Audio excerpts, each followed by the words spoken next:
Hey y'all, it's Tori, one half of the reality TV couple, where we come to you with our hot takes and coverage of our favorite reality shows, classy and trashy. So, y'all know I'm covering Love After Lockup, season 7, episode 13, Dating a Stranger. So I have to say, this episode for me was a little bit slow, a little bit of a setup episode, but we did say goodbye to one couple, as we did say goodbye to Carrington and Zay. So let's just jump right into it. Y'all know I'm starting off with Gigi, Bonita, and Moo Moo, aka Damon. So he's out, okay? He has done his Monday and Tuesday release with Gigi and Bonita. He went to Gigi's house. She thinks he's coming back that night. She's making surf and turf. Her homegirl has to come over and eat it because he informed her that he's doing a 24-hour tea party. Boy, bye. A 24-hour tea party with some little girls. Damon. Already, it's day 2 of his release. Day 1 if you're Bonita, but he's already getting caught up. Gigi's not buying it at all.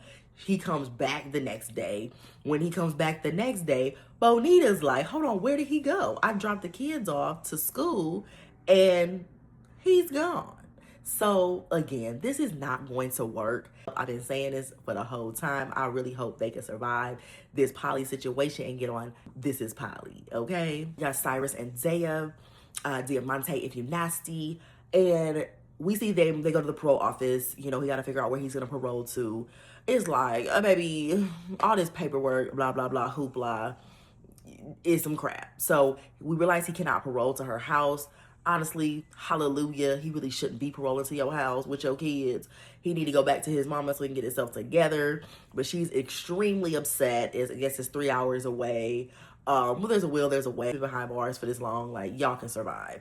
So he's gonna parole to his mom's house, which he probably needs to do. She's talking about, oh my God, what about the kids? They're gonna be so upset. It's like, honestly, your kids don't care, baby.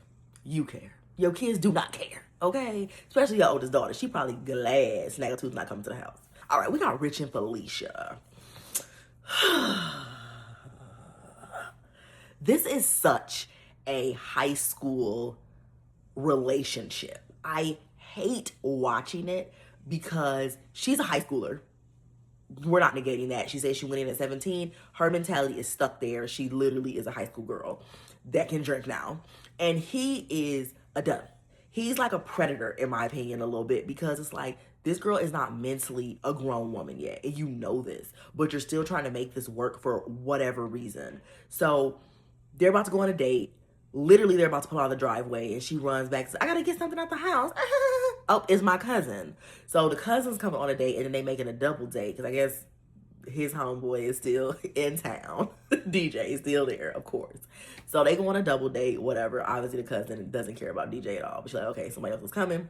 They get to Bourbon Street. They walking around Bourbon, having fun, drinking Dax. I miss Bourbon Street. But they're doing their thing. Obviously, they're getting drunker and drunker, and they decide to have this conversation about this divorce. Baby, not the time nor the place to have this conversation at all. It's like, y'all should table this to you at home, at your hotel, in the morning, of sound mind, and have this conversation. They go back to the hotel after, whatever altercation they have. It's not a real altercation, because they all go back to the hotel together. And they all go to bed together. And Rich is like, I hope we didn't do nothing. Well, I hope so too, Rich, because that's a whole nother level of stupidity. I don't think they did nothing. They just was so drunk that they passed out in the room. So her and her cousin go downstairs, and they still talking about, I need to get to the bottom of this, I need to get to the bottom of this. It's like, girl, honestly, you need to get to the bottom of your life. You need to let Rich go, tell him you're not ready, and continue to build your life back up with your family. Because this is, who cares if he's divorced, if he's not divorced? It's not going to change the fact that y'all's relationship is garbage. Okay? So we're going to see what happens with this. I mean, I actually hope they find out the paperwork that he is still married. But I'm just messy. But I just want that to happen because it's gonna be some mess. Because I've been saying, and I'm gonna keep saying, Rich is slick. He's a slickster. I feel like he got a munch out there or something. So I definitely feel like they're gonna find something out there they want to find out. We did finally say goodbye to Carrington and Zay. So she goes to the sister's house. Carly's not there because Carly, she don't want to have nothing to do with her. She is dumb. We hate her. But the older sister's there, Shamerica, and she reveals to Carrington that Zay is and has been on drugs for a long time. Still doesn't explain why he was sending that money to her. Maybe he was selling. I don't know. But he obviously got some stuff going on because he's getting disciplinaries in a prison. So he's maybe being caught with drugs, caught with paraphernalia, whatever. And he is on drugs. So she's basically letting her know, like, oh, that money you sent him, he's going to get high with that money. And baby, please don't think that you're his wife because he is not changed. I was more distracted by the nasty coffee pot in the back. I was like, what are they cooking in this coffee pot? Dirt? Or it was disgusting. But all that to say, Carrington decided that she was done. She could not bring this man around her children, which I think is a really good idea and probably one of the most responsible people on the show as far as deciding that she did not want, this life with Zay. Do I feel like she fully closed the door? No, he could probably come back. But with their situation, we already knew it was a lot of Barrington entry of like not being able to contact him directly, not being able to be on his phone list because she's on her brother's phone list. So they might be the end of them. So hopefully it is. Their story was pretty funny, and the whole thing with the sisters was pretty funny, but I kind of knew when I saw McKenna that we was dealing with some drug situations because McKenna had the weird jaw going on. So yeah, so hopefully him and her get back together. Hopefully he can stay clean and get out of the pen, because why would you stay in there if you can't stay clean? That's crazy. That was really all the couples this episode. We do see some pretty good previews for the next episode. I am very curious about this kiss between Bonita and Gigi, which hopefully we get a poly couple. Hopefully they just decide to be poly. Or they're like, oh, well, we've been messing with each other. Joke's on you, Damon.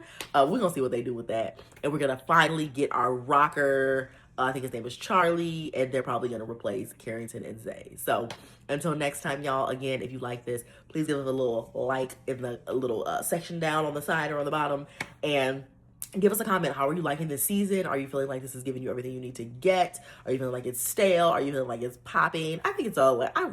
I think it's a solid 8 out of 10. We got some good couples, some messy couples, and some couples that are like kind of boring, but I think we got to just see what happens. And again, I keep saying Love After Lockup needs a reunion. Like, if we can have a reunion for 90 Day Fiancé and these people are across the globe, we could definitely have a reunion for Love After Lockup, because there is some juicy stuff to be happening after the show. So until next time, y'all, bye.